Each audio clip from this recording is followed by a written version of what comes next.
Hello students, biology cell में आपका welcome. हमने नॉन कॉर्डेटा में अभी तक पॉरीफेरा, सीलेंट्रेटा दोनों फाइलम कर लिए हैं। अब हम नेक्स्ट फाइलम टीनोफोरा, एक छोटा सा फाइलम है जिसकी मैं आपको बाद में वीडियोस अवेलेबल करा दूंगी, बात कर लेते हैं प्लेटीहेल्मिन्थेस के बारे में। तो चलिए बिना देर किए हम फटाफट से प्लेटीहेल्मिन्थेस के बारे में अपना लेक्चर स्टार्ट करते हैं। मेरे साथ एंड तक बने रहिए। क्यों? क्योंकि आपको मालूम ही है मेरा रूल। आपको धीरे धीरे इतनी सारी चीज़ें मैं बताऊंगी कि आपको ना तो आपको मेडिकल में नीट में कोई परेशानी होने वाली है, ना आपका बोर्ड में कोई भी एक भी सवाल कहीं भी रह जाएगा, और आपके कुछ और कंपटीशन की तैयारी भी कर रहे हैं तो वो भी यहाँ पे आपका कवर हो जाएगा। तो चलिए बिना देर की अब फटाफट से स्टार्ट कर लेते हैं प्लेटीहेल्मिन्थेस। देखो सबसे पहले तो बच्चों, जैसे कि यहाँ पे नाम सजेस्ट कर रहा है, नाम हमारा क्या है? प्लेटीहेल्मिन्थ। हेल्मिन्थ को हम वर्म्स कहते हैं या हिंदी में कृमि भी बोलते हैं उनको। प्लेटी का मतलब है प्लेट जैसे, यानी कि जो प्लेट कैसी होती है आपकी? चपटी होती है। दैट मीन्स कि जो आपका फ्लैट है, इस तरह से जो आपका फ्लैट है उनको आप कहेंगे पेपर जैसे आपका फ्लैट होता है। तो ये फ्लैट एनिमल्स हैं, फ्लैट वर्म्स हैं, तो इनका दूसरा नाम हम फ्लैट वर्म्स भी कह सकते हैं। अब ये फ्लैट किस वजह से होते हैं? ये होते हैं बिकॉज इनकी बॉडी कैसी है? डोर्सो वेंट्रली फ्लैटन है ये। अब यहाँ पे डोर्सल और वेंट्रल का मतलब आप समझ लीजिए। डोर्सल वर्ड का मतलब होता है पिछला हिस्सा और वेंट्रल का मतलब होता है आगे का हिस्सा। हालांकि आपको सुनने में बड़ा अजीब सा लगेगा, लेकिन ये बात सच है। जैसे कि जो हमारा फेस है ना, जिसे आप फ्रंट मान रहे हैं, वो फ्रंट नहीं है, वो आपका बेसिकली बैक वाला पोर्शन है, ठीक है। और जो आपकी बैक है ना, जिसे आप बैक कह रहे हैं, वो आपका है डॉर्सल वाला पोर्शन, यानी कि हमारा जो फेस है वो वेंट्रल पोजीशन पे है, राइट। तो ये आपके डॉर्सो वेंट्रली फ्लैटन होते हैं आपके। तो इसलिए प्लेटीहेल्मिन्थेस आप तो बस प्लेट से याद रख लीजिएगा। इनकी स्टडी को हम क्या कहेंगे? हेल्मिन्थोलॉजी, बिकॉज हेल्मिन्थ नाम आ रहा है ना, लजी का मतलब स्टडी, तो इनकी स्टडी को क्या कहेंगे हम? हेल्मिन्थोलॉजी। एक छोटा सा मैंने आपको बता दिया, इनकेस आपको बहुत सारी लजीज मतलब बहुत सारी स्टडी आपको पता होनी चाहिए। इसके बाद प्लेटीहेल्मिन्थेस डॉर्सोवेंट्रली फ्लैटन हो गया आपका, जैसे कि आपका एग्जाम्पल प्लेनेरिया, फ्लैटवर्म्स, बिल्कुल प्लेन, बिल्कुल चपटे जैसे, चपटे कृमि इनको हम कह सकते हैं। ये आपका यहाँ पे जो इनकी सबसे इम्पॉर्टेंट फीचर है वो मैं यहाँ पे आपको लिख देती हूँ। ये आपका ट्रिप्लोब्लास्टिक होते हैं। हाँ, ये बात ठीक है, ट्रिप्लोब्लास्टिक। अब आपका देखो, अब तक कैसे थे आपके? ट्रिप्लोब्लास्टिक थे। अब ये कैसे हैं? ट्रिप्लोब्लास्टिक है, यानी कि इनमें एक्टो, मीजो, एंडो तीनों की तीनों डर्मिस लेयर आएंगी, एक्टोडर्म, मीजोडर्म और एंडोडर्म। तो ट्रिप्लोब्लास्टिक तो हैं, लेकिन इनमें सीलोम एब्सेंट है, यानी कि ये एसीलोमेट हैं, जो कि आपको बिल्कुल याद रखना है हमेशा कि एक ऐसा ट्रिप्लोब्लास्ट जिसमें सीलोम एब्सेंट होती है वो कौन है? वो है आपका प्लेटीहेल्मिन्थेस, जिसमें flatworm, Taenia solium, planaria, liver fluke, blood fluke, ये सब आपका आते हैं। अब यहाँ पे आप देखिएगा कि ट्रिप्लोब्लास्टिक है, एसीलोमेट है, 3 लेयर होते हुए भी इनमें सीलोम नहीं है। तो मैं यहाँ पे 3 लेयर बना देती हूँ, एक्टोडर्म, देन मीजोडर्म और एंडोडर्म। अब होता क्या है कि इनके बीच में जो कैविटी है ना, वो कैविटी आपका कुछ सेल से भरी हुई मिलेगी, और ये सेल जो आपकी कहलाती हैं ये पेरेन्काइमा सेल कहलाती हैं। जबकि आप देखिए पेरेन्काइमा टिश्यू, पेरेन्काइमा सेल्स आपको कहाँ पे मिलती हैं? पेरेन्काइमा टिश्यू प्लांट में मिलता है। पर जी हाँ, एक एनिमल किंगडम में भी एक ऐसा ग्रुप है, एक ऐसा फाइलम है प्लेटीहेल्मिन्थेस, जिसमें आपको पैरेन्काइमेटस सेल्स देखने को मिलेंगी, और वो ही पैरेन्काइमेटस सेल्स उसकी गैप में भर जाती हैं, और जिसकी वजह से वो सीलोम है वो कैविटी जैसी नहीं रहती है, और वो पैरेन्काइमेटस सेल से भरी हुई रहेगी। तो है ना बहुत अजीब सी बात, लेकिन आपको याद भी रखनी है। हैबिटाट की अगर हम बात करें तो इनका हैबिटाट ये फ्री लिविंग भी होंगे, ठीक है। मतलब ऐसा नहीं है कि ये इनको हमेशा किसी के साथ की ज़रूरत होगी, ये खुद से भी स्वतंत्र रूप से जीवन जी सकते हैं। तो हैबिटाट ये फ्री लिविंग भी होंगे, और साथ में ये अब बिकॉज वर्म है ना, कृमि, ये बीमारियां पैदा करेंगे, तो ये आपके कैसा हो सकते हैं, फ्री लिविंग के साथ साथ ये आपका कुछ फ्री लिविंग में मिलेंगे और कुछ आपके पैरासाइट की फॉर्म में भी मिलेंगे। पैरासाइट एंडोपैरासाइट भी हो सकता है और एक्टोपैरासाइट, मतलब बॉडी के अंदर भी रह सकता है और बॉडी के बाहर भी रह सकता है आपका। इनमें आपका सबसे पहले क्या आया है, सबसे पहले आपकी ट्रिप्लोब्लास्टिक आई है, तो मैं यहाँ पे फर्स्ट लिख देती हूँ layer. Organ and organ system of level of organisation है इनका। कैसा लेवल ऑफ ऑर्गेनाइजेशन है, या तो इनकी बॉडी में हमें ऑर्गन मिलेंगे, अब टिश्यू ख़त्म हो गया, या फिर इनकी बॉडी में हमें मिलेगा ऑर्गन सिस्टम, डिफरेंट ऑर्गन मिला के आपका कुछ सिस्टम भी बना लेंगे, जैसे कि सेस्टोडा जो एंडोपैरासाइट टीनिया सोलियम वाली क्लास है उसमें देखने को हमें मिलेगा। तो organ and organ system of level of organisation आपको देखने को मिल रहा है, ये भी यहाँ पे पहली बार ही आ रहा है। इसके बाद इनके एंटीरियर और पोस्टीरियर एंड काफ़ी क्लियर होते हैं, मतलब आगे और पीछे का हिस्सा जो है वो पूरा पूरा क्लियरली डिफाइन होता है, मतलब हम पहचान सकते हैं कि हाँ ये इसका एंटीरियर आगे वाला हिस्सा है और ये इसका पोस्टीरियर पीछे वाला, मतलब लाइक हेड एंड टेल जैसा आप पहचान सकते हैं। हेड पे कुछ डिफरेंट स्ट्रक्चर्स होंगी जो कि पीछे वाले टेल वाले हिस्से में नहीं मिलने वाली हैं। तो मैं यहाँ पे लिख देती हूँ एंटीरियो पोस्टीरियर एंड क्लियरली डिफाइन, मतलब इजीली आप डिस्टिंग्विशेबल हैं। इसके बाद इनकी सिमेट्री देखा जाए तो बच्चों इनकी सिमेट्री कैसी है, ये है बाइलेटरल सिमेट्रल। बाइलेटरल का मतलब है आपका कि आपके लेफ्ट और राइट, जैसे बीच में से एक ऑर्गेनिज्म को बीच में से अगर आप एक्सिस पर डिफाइन करें तो लेफ्ट पोर्शन जैसा होगा सेम वैसा ही राइट पोर्शन होगा। और बाइलेटरल सिमेट्री यहाँ पे पहली बार आ रही है, तो हम यहाँ पे इसके भी आगे क्या लिख देंगे, फर्स्ट वर्ड लगा देंगे। तो ये बाइलेटरल सिमेट्रिकल हो गए। देन हैबिटाट के बाद अगर हम बात करेंगे इनकी सिमेट्री की, तो बाइलेटरल हो गई। बाइलेटरल के बाद अब इनके पास बहुत सारे पैरासिटिक एडेप्टेशंस होते हैं, मतलब एक पैरासाइट को किसी दूसरे पे निर्भर रहने के लिए जो भी इनको एडेप्टेशंस चाहिए, अनुकूल परिस्थितियां चाहिए, वो सब इनके पास होती हैं, जो ये एंडोपैरासाइट या एक्टोपैरासाइट के पास। अब इनमें लोकोमोशन कैसे होगा, क्या ये मूवमेंट करेंगे? तो लोकोमोशन इनमें जनरली बच्चों एब्सेंट होता है, क्योंकि ये फ्री लिविंग होते हैं, तो इनमें लोकोमोशन बहुत ज़्यादा ज़रूरत नहीं पड़ती है। हाँ, लेकिन कभी कभी एपिडर्मिस के ऊपर सीलिया हो जाते हैं तो उनके थ्रू मूव कर सकते हैं ये।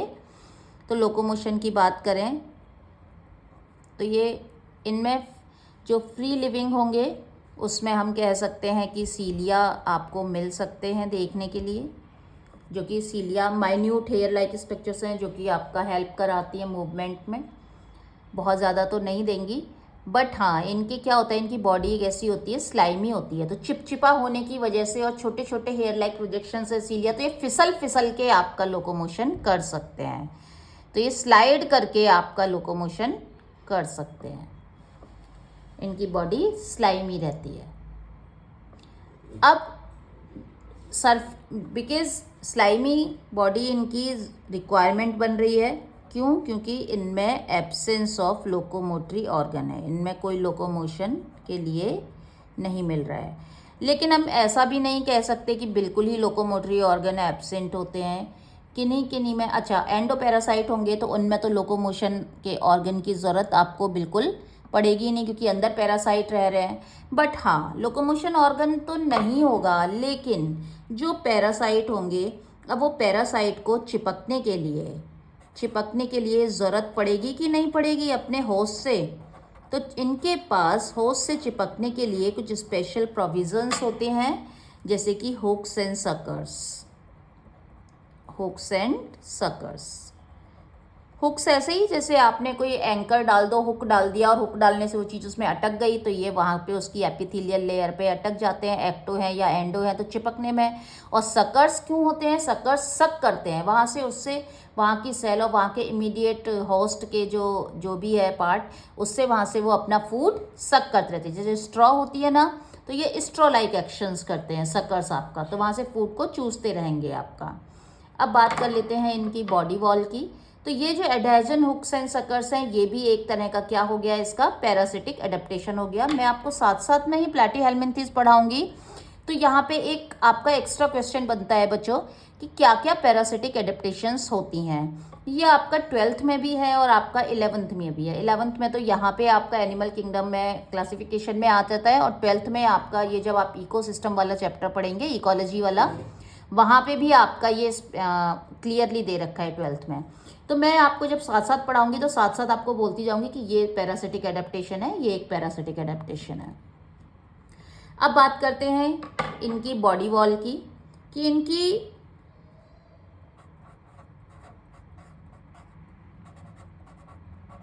जो बॉडी है उसमें कितनी लेयर्स होती हैं। देह भित्ति हिंदी में इसे बोलते हैं। तो इनकी बॉडी वॉल जो है उसमें जो एपिडर्मिस, एंडोडर्मिस, मेसोबिकस, ट्रिप्लोब्लास्टिक है ना, तो तीनों लेयर मिलेंगी। तो हम बात करेंगे यहाँ पे एपिडर्मिस की, जो इसकी एपिडर्मिस है, अगर इस पे सीलिया प्रेजेंट होंगे तो एपिडर्मिस पे ही सीलिया वहाँ से अटैच रहेंगे, यानी कि एपिडर्मिस के जो प्रोजेक्शंस हैं वहीं से सीलिया रहेंगे। देन उसके बाद ये जो इनकी एपिडर्मिस है ये बहुत ही मज़ेदार होती है। कैसे कि ये सिंसाइशियल होती है, यानी कि सिंसाइशियल का मतलब है कि एक ही सेल में बहुत सारे न्यूक्लियस प्रेजेंट होते हैं। और ये एपिडर्मिस ही बच्चों थिक क्यूटिकल बनाती है। थिक क्यूटिकल क्यों बनाएगी? क्योंकि ये भी एक पैरासिटिक एडेप्टेशन है। क्यों है पैरासिटिक एडेप्टेशन? देखो, जो एंडोपैरासाइट है, जैसे कि टेपवर्म है, टेनिया सोलियम, वो कहाँ रहता है? आपकी ह्यूमन की इंटेस्टाइन के अंदर रहता है। तो इंटेस्टाइन में तो आपके बहुत सारे एंजाइम्स और गैस्ट्रिक जूसेस, इंटेस्टाइनल जूसेस, वहाँ सभी का सामना करना पड़ेगा। और वो तो सब कैसे होते हैं? जब वो खाने को पचा सकते हैं, ठीक है, तो क्या वो एक ऑर्गेनिज्म को नहीं पचाएंगे?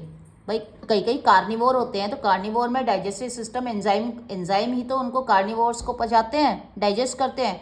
तो क्या वो टीनिया सोलियम को नहीं डाइजेस्ट कर जाएंगे, खा जाएंगे? बिल्कुल खा जाएंगे। तो टीनिया सोलियम या टेपवर्म या और अदर एंडोपैरासाइट हैं, वो अपना प्रोटेक्शन कैसे करेंगे भाई? ठीक है, या बाहर के वातावरण से, हार्श एनवायरनमेंट से कैसे प्रोटेक्ट करेंगे? तो उनके ऊपर एक मोटी क्यूटिकल की परत होती है, जैसे कि आपने देखा होगा पेड़ों में पत्तियों के ऊपर वैक्सी लेयर होती है क्यूटिकल की, इसी तरह से, जो कि उनको हार्श एनवायरनमेंट से बचाती है। इन द सेम वे बच्चों, जो थिक क्यूटिकल है वो भी एक पैरासिटिक एडाप्टेशन का ही एक पार्ट हो गया इसका मतलब, और ये एपिडर्मिस ही सीक्रेट करती है। और साथ में सिंसाइशियल है, और साथ में जो म्यूकस अगर स्लाइमी है, फ्री लिविंग है, और सीलिया के थ्रू चल रहे हैं, या उनके पास कोई लोकोमोटरी ऑर्गन नहीं है, और वो स्लाइम तो सीक्रेट करेंगे ना, चिपचिपे लिसलिसे होते हैं ये बिल्कुल, तो ये भी एपिडर्मिस में ही जो सेल्स हैं वो स्लाइम को सीक्रेट कराती है, म्यूकस को। एक बात यहाँ पे और आपको देखने की बड़ी मज़ेदार मिलेगी कि यहाँ पे आपकी अब मसल्स डेवलप हो गई हैं। बाइसेप ट्राइसेप तो नहीं है, कहीं आप सोचे कि हाँ मैम बाइसेप और ट्राइसेप बन जाएंगी, नहीं जी। बट हाँ, यहाँ पे मसल्स आ गई हैं, और ये भी पहली बार ही आ रही हैं, क्योंकि इससे पहले याद करिए हमें सीलेंट्रेटा में हमें सेल ही सारा काम कर रही थी, तो एपिथेलियो मस्कुलर सेल मिल रही थी जो कि मसल सेल का फंक्शन, मसल्स का काम कर रही थी, लेकिन हम उसे मसल कंसीडर नहीं करेंगे। तो अगर आए कि भाई मसल टिश्यू पहली बार कब मिल रहा है, तो उसका हमारा जवाब होगा प्लैटीहेल्मिन्थेस। इसके बाद एक बहुत ही मज़ेदार मैं आपको बात बताती हूँ कि इनमें नर्वस सिस्टम कैसा मिलता है। तो इनमें नर्वस सिस्टम आपका ये आप याद रख लीजिए, नीट के पॉइंट ऑफ व्यू से ये कईयों बार आपका सवाल पूछा जा चुका है। नर्वस सिस्टम भी इनमें बहुत इम्पॉर्टेंट है। ये बहुत ही पुराने टाइप का मिलेगा, बिकॉज ऑर्गन सिस्टम आ रहे हैं ना, तो बहुत ही प्रिमिटिव होगा। वेंट्रल नर्वस सिस्टम होगा, वेंट्रली लोकेटेड होगा, ठीक है। वेंट्रल नर्वस सिस्टम के साथ में जो नर्वस सिस्टम है इनका, वो सीढ़ी नुमा होगा। जैसे सीढ़ी होती है ना, लैडर, इस तरह से होगा, इस तरह से। तो वह कैसा होगा? लैडर लाइक होगा। इस लैडर लाइक में ये लंबाई में जो है ये लॉन्गिट्यूडिनल नर्व होंगी इनकी कॉर्ड्स, और ये इसकी ट्रांसवर्स होंगी। जो बीच में ये जो इस तरह से है, ये ट्रांसवर्स कहलाएंगी। तो लॉन्गिट्यूडिनल और ट्रांसवर्स मिलेगा। देन उसके बाद ये जो ट्रांसवर्स हैं, ये यहाँ पे इसके बहुत सारे डेंड्राइट्स सारे रहेंगे, राइट। यहाँ पे ये इसके रहेंगे डेंड्राइट्स। ये क्या है? ये एक्सॉन्स हैं यहाँ पे, और इनके डेंड्रॉन्स किधर रहेंगे? साइड साइड में रहेंगे, ओके। उसके बाद आपका यहाँ पे ये नर्वस सिस्टम आगे की तरफ जाके फ्रंट में इसके सारे के सारे साइटोन यहाँ जुड़ जाएंगे। तो सारे के सारे साइटोन यहाँ पे जुड़ जाएंगे, तो ये जो ग्रुप ऑफ साइटोन है, जो ग्रुप ऑफ साइटोन बनेगा, उस ग्रुप ऑफ साइटोन का नाम होगा सेरिब्रल गैंग्लिया। क्या नाम देंगे उसको? Cerebral ganglia. यानी कि इनमें सेरिब्रल गैंग्लिया मिलेगा। गैंग्लिया मतलब ग्रुप ऑफ साइटोन कहते हैं बच्चों, हमेशा याद रखिएगा।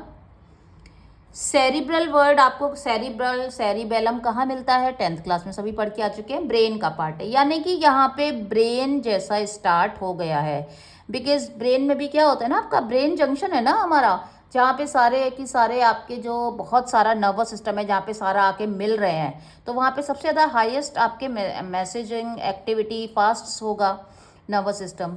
तो इसीलिए ये आपका फर्स्ट ब्रेन जैसा बन रहा है। और ब्रेन कहाँ होता है? आपका हेड पोर्शन में होता है ना बच्चों।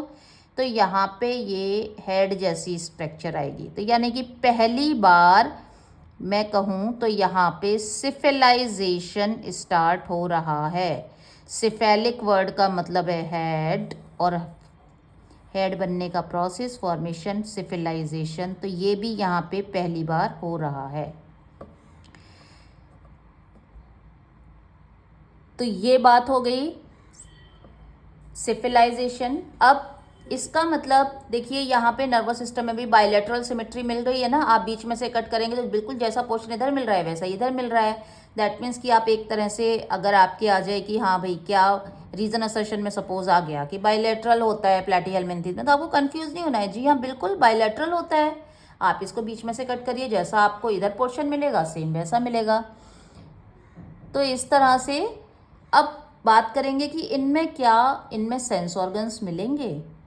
बिल्कुल। देखिए, इनमें जो सेंस ऑर्गन्स हैं वो आपको ज़्यादातर ना फ्री लिविंग में मिलेंगे। अरे जो पैरासाइट हैं, जो अंदर रह रहे हैं, जो किसी में आपका बना बनाई चीज़ को, रेडीमेड चीज़ को ले रहे हैं, तो उनको क्या मेहनत करने की ज़रूरत है? तो फ्री लिविंग में ही आपका सेंस ऑर्गन्स प्रेजेंट होंगे। सेंस ऑर्गन्स के बाद इनमें अगर हम बात करें तो इनमें दो चीज़ें हमें और मिलती हैं एक्स्ट्रा, और वो एक्स्ट्रा क्या है हमारी? इनके पास एक बैलेंसिंग ऑर्गन होता है। इससे पहले भी मैं आपको पढ़ा चुकी हूँ, आप याद करिएगा, सीलेंट्रेटा में भी था। इनका जो बैलेंसिंग ऑर्गन है सेम वही जो सीलेंट्रेटा में कहला रहा है, यहाँ भी इसे हम स्टेटोसिस्ट ही कहेंगे।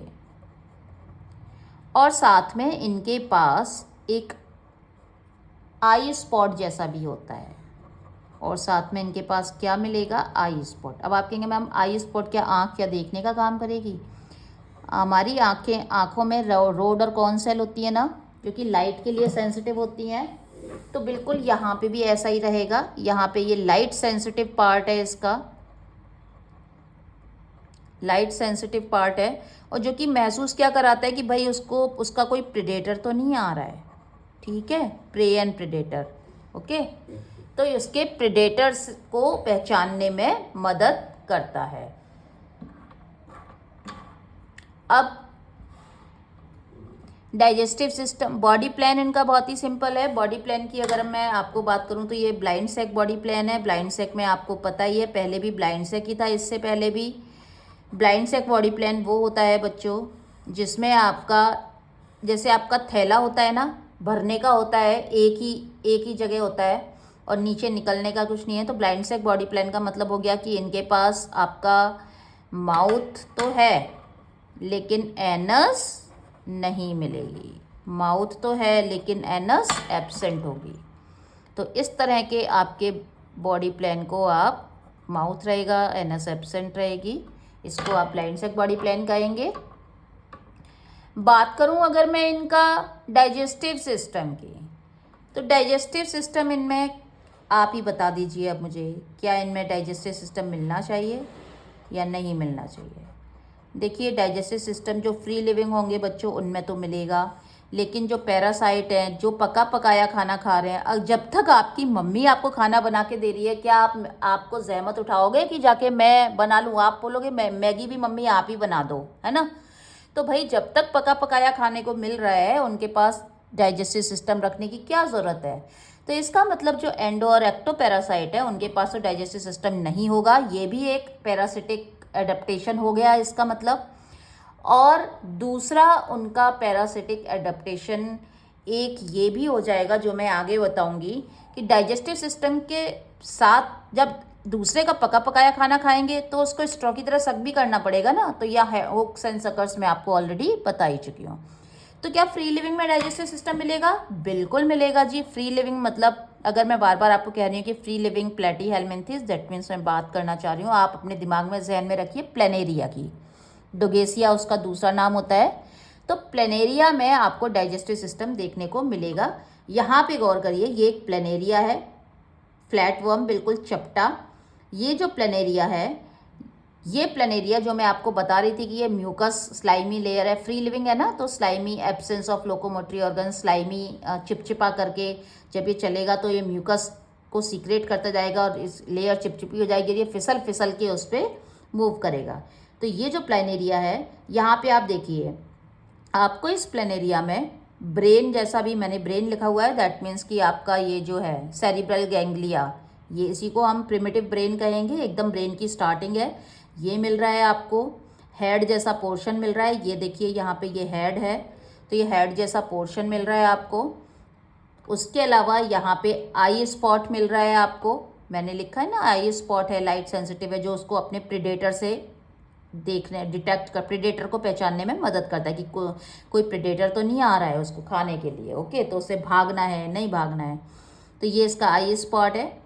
उसके बाद ये सेंसरी लोब है, बिकॉज जो फ्री लिविंग होंगे उनमें जो सेंस ऑर्गन्स होंगे वो मिलेंगे, बाकी का आपका पैरासाइट में सेंस ऑर्गन्स नहीं मिलेंगे। तो प्लेनेरिया आपका एक फ्री लिविंग आपका प्लेटीहेल्मिन्थेस है। देन उसके बाद यहाँ देखिए, ये जो पर्पल कलर से मैंने ये जो बनाया हुआ है, ये इसका नर्वस सिस्टम है जो कि लैडर लाइक है, सीढ़ी नुमा, ये, और ये पर्पल कलर के ट्रांसवर्स वाले मैंने नहीं बनाए हुए हैं इसमें। और डाइजेस्टिव सिस्टम ये ऑरेंज कलर से बनाया हुआ है। ये इसकी जो है ये गैस्ट्रोवेस्कुलर कैविटी है, ये पूरी की पूरी, ये यहाँ पर आप, मैं इसको अगर करूँ तो ये इसकी पूरी लंबाई में ये पूरी गैस्ट्रोवेस्कुलर कैविटी है। और एक बहुत ही मज़े की बात आपको सुन के बड़ा आश्चर्य होगा, आप नीचे जाइए, मैंने नीचे आप देखिए ज़रा लेबलिंग में मैंने क्या लिखा हुआ है, मैंने लिखा हुआ है माउथ। आप देखिए माउथ इसका यहाँ पे नहीं है, एंटीरियर पोर्शन पे नहीं है, आगे की तरफ नहीं है, माउथ इसका यहाँ पे है। लाइक अगर जैसे प्लेनेरिया है तो माउथ इसका यहाँ पे हो गया बीच में।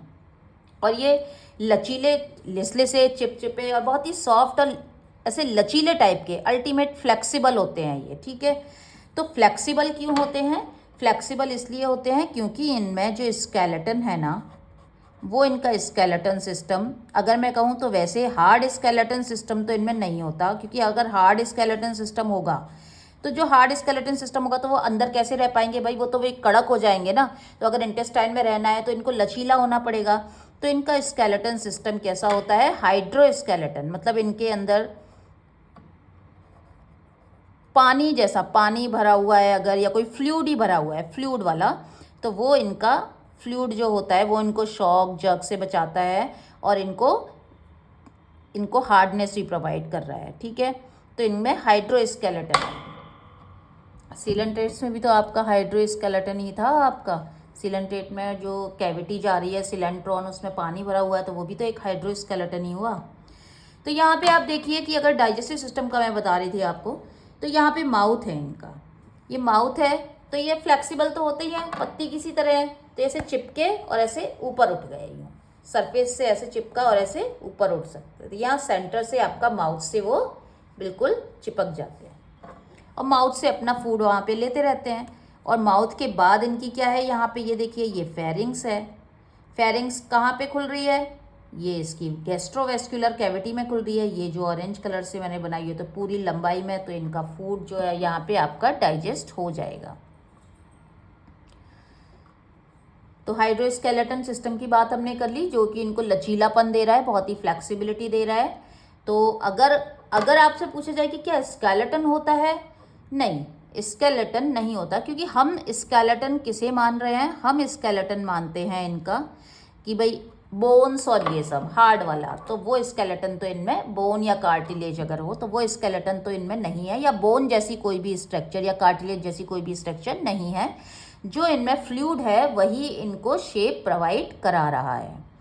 इसके बाद अब हम बात करें कि क्या इनमें सर्कुलेशन सिस्टम मिलेगा, तो इनमें सर्कुलेशन सिस्टम भी एब्सेंट ही होता है। सर्कुलेटरी सिस्टम इनमें नहीं है, बिकॉज जहाँ पे हाइड्रोस्केलेटन सिस्टम होगा तो वहाँ पे जो फ्लूइड, उसमें जो अंदर जो पानी है वही आपका सर्कुलेशन का काम कर देगा। तो इनमें सर्कुलेशन सिस्टम भी नहीं मिलेगा। देन उसके बाद अब सर्कुलेटरी सिस्टम की ज़रूरत पड़ भी कहाँ रही है ना, आप ये देखिए इनकी इंटेस्टाइन ऐसा तो नहीं है कि एक बॉडी के इतने से पार्ट में सिमटी हुई है कि यहाँ पे जाना है, यहाँ पे जाना है, चीज़ों को सर्कुलेट होना है। इनका नर्वस सिस्टम तो इनका इस तरह का है, इनकी गैस्ट्रोवेस्कुलर कैविटी है, ये सब ये जैसे फैली हुई इनकी इंटेस्टाइन लाइक ऐसे पूरा फैला हुआ है, पूरी बॉडी में जगह जगह फैला देगा उसको डाइजेस्टिव सिस्टम। तो सर्कुलेटरी सिस्टम नहीं है। रेस्पिरेशन की अगर मैं बात करूँ बच्चों इनमें, तो रेस्पिरेशन के लिए इनमें वही सिंपल जनरल बॉडी सरफेस के थ्रू हो जाएगा। जो इनमें फ्लूइड जो वाटर है वही डिफ्यूज़न के थ्रू और जनरल बॉडी सरफेस के थ्रू, यानी कि ये अपनी बॉडी सरफेस, इसीलिए एक और एडवांटेज है इनकी बॉडी को चिपचिपा लिसलिसा होने का, कि चिपचिपा और लिसलिसा होगा तो डिजॉल्व्ड ऑक्सीजन के थ्रू उनमें डिफ्यूज़न हो जाएगा। और सिंपल वही आपका, और इनकी पे कई सारे पोर्स होते हैं। इसके बाद जनरल बॉडी सरफेस हो गया, और इसमें क्या हेल्प कर रहा है, इनका स्लाइमी होना भी इसमें हेल्प कर रहा है। इसके बाद मैं अगर आपको बताएं तो एक्सक्रीशन को अगर हम देखें तो इनमें एक्सक्रीशन बच्चों ये आपको याद रखना है यहाँ पे, क्योंकि इनका जो एक्सक्रीशन है ये बहुत बार पूछा जा चुका है सवाल, मेडिकल में कई बार पूछ लिया है, और आपके ये जो बोर्ड हैं उसमें भी कई बार पूछ लिया है। ये देखिए मैं अब ना एक्सक्रीशन को बहुत ही अलग तरीके से लिखूँगी। इनमें एक्सक्रीशन फ्लेम सेल्स के थ्रू होता है, इसीलिए मैं ऑरेंज कलर से लिख रही हूँ। और इसीलिए आप गौर करिए, मैंने आपको ये सारे की सारे प्लैटीहेल्मिन्थेस ऑरेंज कलर से बनाया है, जिससे मेरे बच्चों को ये याद रहे कि मैडम ने ऑरेंज कलर से बनाए थे। तो वो एक्सक्रीशन वाली सेल, फ्लेम सेल को डेडिकेटेड किया है मैंने यहाँ पे, फ्लेम सेल्स के थ्रू होता है। और फ्लेम सेल्स के ग्रुप को ही, ग्रुप ऑफ फ्लेम सेल्स को ही हम यहाँ पे कहते हैं प्रोटोनेफ्रिडिया। और ये प्रोटोनेफ्रिडिया आपके कैसे दिखते हैं, ये आपके दिखते हैं ऑरेंज कलर के। तो मैं यहाँ पे फ्लेम सेल की एक की स्ट्रक्चर आपको यहाँ पे बना के बताती हूँ क्या होता है फ्लेम सेल में। बिकॉज अब देखिए ये है तो क्या, सेल है ना बच्चों, है तो सेल ही, तो ये, लेकिन ये सेल एक राउंड या ओवल शेप की सेल नहीं है। मैं यहाँ आपको एक सेल बनाती हूँ, फ्लेम सेल। ये ना कुछ इस तरह की सेल है, ये देखिए,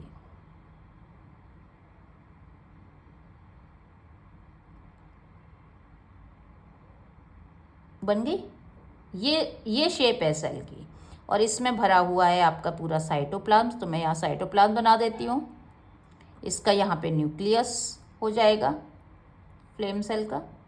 अब इस फ्लेम सेल पे यहाँ पे ये जो इसकी ये वाली जो है, मतलब आप सोचिए कि कोई गोल राउंड सी चीज़ इस तरह से आपका उसकी मार्जिन है वो ऐसे शेप बन गए। ओके,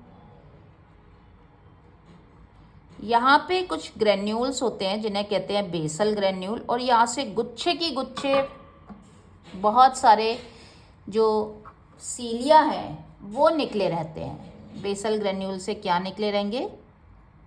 गुच्छे की गुच्छे सीलिया निकले रहेंगे, और ये सीलिया जो निकलते हैं वो ऐसे वेवी, जैसे आग होती है ना, लपट, ऐसे इस तरह से मूव करते रहते हैं। क्योंकि ये मूवमेंट करेंगे तभी तो ये इधर उधर जो भी इनका एक्सक्रीटरी वेस्ट है उसको पुश करेंगे बाहर, धकेलेंगे बाहर की तरफ। तो ये जो है ये इसीलिए। अब ये ऑरेंज कलर की होने की वजह से ये कैसा दिखता है? आग की लपटों जैसा। और लपट क्यों? क्योंकि जो सीलिया है वो ऐसे प्रोजेक्टेड रहते हैं और ऐसे ऐसे मूव करते रहते हैं, गुच्छे की गुच्छे हैं। और ये फ्लेम सेल्स ऐसा तो है नहीं, ये ऑर्गन सिस्टम है, तो ये पूरा प्रोटोनेफ्रीडिया बना रहे हैं, तो बहुत सारी फ्लेम सेल्स होंगी ग्रुप की ग्रुप, और जहाँ पे बहुत सारी होंगी वहाँ पे ये ऐसा लगेगा जैसे कि आग की लपट निकल रही है, दीपक की लौ जैसे रहती है उस तरह से। तो इसलिए ये फ्लेम सेल्स कहला रहे हैं। अब ये जो फ्लेम सेल्स हैं, ये फ्लेम सेल्स बॉडी में जगह जगह इनके पूरी पे होल्स होते हैं, पोर्स होते हैं, और जिन्हें कहते हैं एक्सक्रीटरी पोर्स। और ये ऐसे मूव करते रहते हैं सीलिया, और वो जो भी इनका वेस्ट है, और इनका वेस्ट बच्चों ये होते हैं अमोनोटैलिक, यानी कि ये अमोनिया को रिलीज करते हैं। तो इनका वेस्ट हुआ अमोनिया की फॉर्म में, तो जो अमोनिया है उसको ऐसे ऐसे बाहर की तरफ धकेलते रहते हैं, और यहाँ पे पूरी बॉडी पे इनकी पे पोर होंगे, छोटे छोटे छेद होंगे जिनसे वो बाहर निकलता रहेगा। अब बिकॉज स्लाइमी है, पानी चिपचिपे लिसलिसे हैं, तो ये अमोनिया को बाहर निकाल सकते हैं। वैसे अमोनिया टॉक्सिक होती है और उन्हीं में निकलेगी जो कि आपका एक्वेटिक है, या जिनकी बॉडी लिसलिसी चिपचिपी है, क्योंकि बाहर उनको फ्लूइड रहेगा तो उसमें वो डिज़ोल्व हो जाएगी। रिप्रोडक्शन की अगर मैं बात बताऊँ आपको बच्चों, तो इनका रिप्रोडक्शन अभी भी ये बाइसेक्सुअल है। बाइसेक्सुअल का मतलब हुआ कि हर्माफ्रोडाइट है। अगेन दोबारा से आपको ये बिल्कुल भी नहीं भूलना है कि ये फिर से एक अडेप्टेशन है इनका बाइसेक्सुअल होना। क्योंकि अगर ये सपोज एंडोपैरासाइट है, तो भाई अगर सपोज एक टीनिया सोलियम, एक आपका लिवर फ्लूक अंदर चला गया, तो वो क्या ढूंढता रहेगा? तब तक वो जनरेशन नहीं बनाएगा, तब तक वो इंतज़ार कर करके मर जाएगा क्या? जब तक कि उसका कोई मेल या फीमेल पार्टनर नहीं आएगा। तो ये इनका उनकी जनरेशन तो कायम रहनी चाहिए ना, तो इसीलिए इनमें बाइसेक्सुअल है। मतलब एक ही ऑर्गेनिज्म में मेल भी मिलेगा और फीमेल भी मिलेगा। मतलब मेल फीमेल का मतलब इन अदर वर्ड्स अगर मैं कहूँ तो ओवेरी भी मिलेंगी और टेस्टिस भी मिलेंगी, राइट। और ऐसा नहीं होता है इनमें ना, multiple ovaries and multiple testis होते हैं। जैसे कि यहाँ पे बहुत सारी ओवरीज हैं, वो इससे ऐसे 1 2 3 4 इस तरह से, जैसे यहाँ पे ये डाइजेस्टिव सिस्टम के इस तरह से लगे हुए हैं, इसी तरह से ओवरीज और टेस्टिस इनमें लगे रहेंगे। और अगर टीनिया सोलियम की बात करें, ये टेपवर्म की, तो इसके हर एक ब्लॉक में group pair of ovaries and pair of testis आपको मिलेंगे। तो इस तरह से ये बाइसेक्सुअल हुए। अब बाइसेक्सुअल हुए तो ये बाइसेक्सुअल को हर्माफ्रोडाइट भी कहते हैं, तो आप भी लिख लीजिएगा हर्माफ्रोडाइट।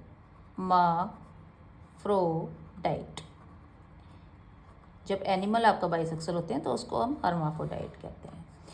जब ये बाइसेक्सुअल होते हैं तो यानी कि इनमें फर्टिलाइजेशन है वो अब हर एक में आपको अंदर ही अंदर ओवेरी भी मिल रही है और टेस्टिस भी मिल रहा है। तो भाई फर्टिलाइजेशन आपका सेल्फ भी हो सकता है, क्योंकि अंदर आपके मेल और फीमेल दोनों बन रहे हैं ना, तो सेल्फ फर्टिलाइजेशन भी हो सकता है। लेकिन बच्चों नेचर क्या चाहेगी? नेचर चाहेगी कि क्रॉस फर्टिलाइजेशन हो, जिससे अडेप्टेशन, वेरिएशन, ज़्यादा बेटर फिट ऑर्गेनिज्म बने किसी भी स्पीशीज़ के, राइट। तो उसके लिए नेचर अभी क्रॉस कैसे होगा? तो क्रॉस के लिए नेचर क्या करती है, ये बाइसेक्सुअल तो होते हैं बट इनको एक एडवांटेज दिया है बाइसेक्सुअल होने का, तो इनको एक और क्या कर दिया, एक इनमें कमी डाल दी। ये कैसे होते हैं? ये आपके प्रोटेंड्रस होते हैं। कैसे होते हैं आपके? प्रोटेंड्रस। प्रोटेंड्रस का मतलब है कि इनमें आपका जो ओवरी है वो जल्दी मैच्योर नहीं होगी, ओवरी से पहले टेस्टिस मैच्योर होंगे, यानी कि स्पर्म पहले बन जाएंगे। तो ये प्रोटेंड्रस हैं। तो यानी कि अगर सपोज यहाँ पे इस ब्लॉक की मैं बात करूँ तो इसमें पहले ओवरीज अभी मैच्योर नहीं हुई लेकिन स्पर्म बन गए, और सपोज आगे वाले ब्लॉक, पीछे वाले ब्लॉक में जो है वो ओवरी मैच्योर हो गई है, ठीक है, तो ये इससे इधर जाके कर लेगा। या फिर कोई और आपके टीनिया सोलियम होगा या कोई और प्लेनेरिया है, इसमें अगर मैच्योर पहले अगर मैच्योर आपका मेल हो गया और उस वाले में अब फीमेल के मैच्योर होने की बारी है तो वो उसके साथ कॉपुलेशन कर लेगा। ठीक है, तो ये रिप्रोडक्शन की बात हुई। अब इनके रिप्रोडक्शन में एक बहुत बहुत बहुत मज़ेदार चीज़ क्या है, रिप्रोडक्शन इनका दैट मीन्स कि सेल्फ भी है क्रॉस भी है। सेल्फ और क्रॉस के अलावा एक चीज़ और मैं आपको बताती हूँ, इनका रिप्रोडक्शन इंटरनल भी हो सकता है और फर्टिलाइजेशन इंटरनल भी हो सकता है और एक्सटर्नल, दोनों तरह का फर्टिलाइजेशन हो सकता है। दोनों तरह का फर्टिलाइजेशन मिलेगा, इंटरनल और एक्सटर्नल। अब इंटरनल और एक्सटर्नल फर्टिलाइजेशन ठीक है, दैट इज़ गुड। सिलेंट्रेटा में भी आपको ऐसा ही मिल रहा था। मैंने आपको सिलेंट्रेटा की बहुत अच्छी ट्रिक बताई है, आप पीछे की वीडियो जाके देखिए कि आपको कैसे याद रखना है अगर नहीं याद रहता है तो। इंटरनल एक्सटर्नल के अलावा एक में बहुत ही मज़ेदार जो चीज़ मैं आपको अब बताने वाली हूँ यहाँ पे, कि यहाँ पे आपका कॉपुलेटरी ऑर्गन जैसा, ठीक है, जैसे मेल में पेनिस होता है कॉपुलेटरी ऑर्गन इजेक्ट करने के लिए, ऐसे यहाँ पे भी ना कॉपुलेटरी ऑर्गन जैसा ही यहाँ पे एक छोटी सी स्ट्रक्चर प्रेजेंट होती है। और ये जैसे कि सपोज, और इनका जो रिप्रोडक्टिव पोर है जहाँ से बाहर रिलीज़ किए जाएंगे वो होता है गोनोपोर। आप यहाँ पे देखिए, कहीं मैंने गोनोपोर बनाया हुआ है शायद, ये देखिए, ये लिवर फ्लूक में बनाया हुआ है गोनोपोर। गोनोपोर मतलब गोनेट्स, जहाँ से आपका मेल और फीमेल गैमीट आपके रिलीज होंगे, गोनोपोर है। तो ये क्या करते हैं, यहाँ पे कॉपुलेटरी ऑर्गन जैसा दैट मीन्स की कॉपुलेशन करेंगे, मेटिंग करेंगे, यानी कि फिजिकल कांटेक्ट करेंगे बॉडी का। तो ये क्या करते हैं, ये इस तरह से अपने गोनोपोर से, ये इसका गोनोपोर, ये इसका गोनोपोर, इस तरह से अपने गोनोपोर से ये ऐसे अटैच हो जाते हैं। तो ये मेटिंग का आपका, और यहाँ पे इनके एक्सचेंज ऑफ गैमीट हो जाता है। तो जो कॉपुलेटरी ऑर्गन है वो उसमें इजेक्ट किया जाता है, वो अपने स्पर्म उसमें डाल देता है फीमेल में, जिसमें मेल फीमेल जैसा तो कुछ होगा नहीं ना, क्योंकि बाइसेक्सुअल है, एक में ही मेल भी मिल रहा है फीमेल भी मिल रहा है, ठीक है, और multiple pair of ovaries and testis हैं एक ही ऑर्गेनिज्म में। तो ये हुई ना बहुत ही मज़ेदार बात कि यहाँ पे आपको पहली बार कॉपुलेशन जैसी हरकत देखने को मिल रही है। तो इसे भी हम बिल्कुल भी नेग्लेक्ट नहीं कर सकते हैं। डेवलपमेंट की बात करें तो इनका डेवलपमेंट कैसा होगा, इनका डेवलपमेंट बच्चों डायरेक्ट भी हो सकता है और इनडायरेक्ट भी हो सकता है। डेवलपमेंट इनका डायरेक्ट होगा या फिर इनडायरेक्ट होगा। इनडायरेक्ट डेवलपमेंट का मतलब हुआ कि लार्वा के थ्रू हो गया, तो कुछ ऐसे जैसे कि आपके जो लार्वा हैं, जैसे कि आपका अगर मैं बात करूं कि जो ब्लड फ्लूक है सिस्टोसोमा, उसमें लार्वा देखा जाए तो लार्वा आपके लाइक मिरासीडियम, सर्केरिया, मेटासर्केरिया लार्वा हो गया। और जो सिस्टी सर्कस लार्वा है वो टीनिया सोलियम का लार्वा है। कई सिस्टी सर्कस के बारे में तो एमसीक्यूज आ चुका है नीट में। इसके बाद जो इनका अगर एक और लास्ट पॉइंट कि क्या इनमें एसेक्सुअल रिप्रोडक्शन होता है, तो बिल्कुल इनमें एसेक्सुअल रिप्रोडक्शन होगा। लेकिन इनका जो एसेक्सुअल रिप्रोडक्शन है वो कैसा होगा बच्चों, इनका एसेक्सुअल रिप्रोडक्शन, इनमें asexual reproduction transverse binary fission के थ्रू होगा। प्लेनेरिया इसका बेस्ट एग्जाम्पल है, transverse binary fission, asexual reproduction transverse binary fission का मतलब आप समझते हैं कि ये जो प्लेनेरिया है ये ऐसे कट गया, बीच में से, लंबाई में नहीं कटा है, ऐसे चौड़ाई में कटा है, ठीक है। और फिर इनमें रीजनरेशन की पावर मैक्सिमम होती है, इसीलिए आपका जब ये कट गया इस तरह से, बाइनरी फिशन 2 पार्ट में बढ़ जाए या 3 पार्ट में बढ़ गया, तो इनमें रीजनरेशन की पावर को हम बिल्कुल नहीं भूल सकते। रीजनरेशन की पावर इनमें कैसी होती है, अल्टीमेट मिलेगी आपको। और रीजनरेशन की पावर अल्टीमेट होने की वजह से बच्चों रीजनरेशन इनका एसेक्सुअल रिप्रोडक्शन का एक तरीका भी है।